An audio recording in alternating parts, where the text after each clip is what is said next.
সকালে ঘুম থেকে উঠেই অনেক বেশি ক্ষুধা লেগে গিয়েছিল, মুখ ধুই খেয়ে নিলাম। আসসালামু আলাইকুম, সবাই কেমন আছেন? আলহামদুলিল্লাহ আমি অনেক ভালো আছি। তো আম্মু দেখি নুডলস সেদ্ধ করে নিয়েছিল, তো আমিও রান্নাঘরে চলে গেলাম। অনেক বেশি ক্ষুধা লাগছে ঘুম থেকে উঠে। তো আম্মু দেখি নুডলস রান্না করতেছে, আমিও একটু আম্মুকে হেল্প করলাম নেড়ে ছেড়ে আর কি। তো পেঁয়াজ, কাঁচামরিচ আর ডিম দিয়ে খুব ভালোভাবে নেড়েচেড়ে নিয়ে তারপর নুডলসটা দিয়ে দেওয়া হয়েছিল। আর নুডলসের মধ্যে হচ্ছে আলু আর গাজর কুচি করে দিয়েছিল। তো আমাদের এইদিকে হচ্ছে গরুর মাংসের ভাগা বিক্রি করা হয় আর কি। তো এখানে 1 ভাগা মাংস আছে, ওটা রাতে গরু জবাই করেছে, সেই মাংসটাই হচ্ছে ছোট ভাই নিয়ে আসছে।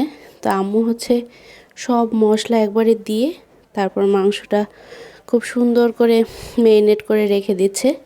ম্যারিনেট করে রেখে দিলে মাংসটা খেতে অনেক বেশি মজা লাগে। আর গরুর মাংসটা এভাবেই বেশিরভাগ সময় আমার বাসায় রান্না করা হয়। আম্মুর কাছ থেকে আমি শিখেছি, আমিও বেশিরভাগ সময় এভাবেই রান্না করি। তো দেখতে পাচ্ছেন সব মশলা দিয়ে খুব সুন্দরভাবে ম্যারিনেট হচ্ছে। আর কচুর শাক রান্না করতেছে, মানে ভাজি।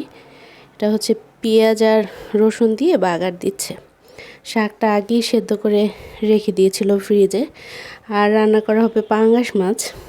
মাছটা একটু হালকা ভাজি করে নেওয়া হচ্ছে, তারপরে হচ্ছে ভুনা করা হবে একটু একদম মানে শুকনো শুকনো করে আর কি।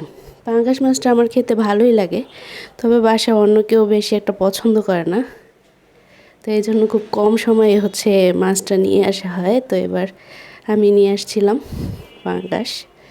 তো মশলা সব একবারে কষিয়ে নিয়ে তারপরে ভাজা মাছগুলো দিয়ে দেওয়া হয়েছিল। রান্নার সময় আমি ছিলাম তখন, আম্মুর সাথে গল্প করতেছিলাম। তো দেখতে পাচ্ছেন একদম মানে মাখা মাখা হয়ে যাবে, আরও একটু কিছুক্ষণ সময় থাকলেই তেলটা বের হয়ে যাবে। আর গরুর মাংসটা হচ্ছে একটু ঝোল ঝোল করে নতুন আলু দিয়ে রান্না হচ্ছে। Thanks for watching. আল্লাহ হাফেজ।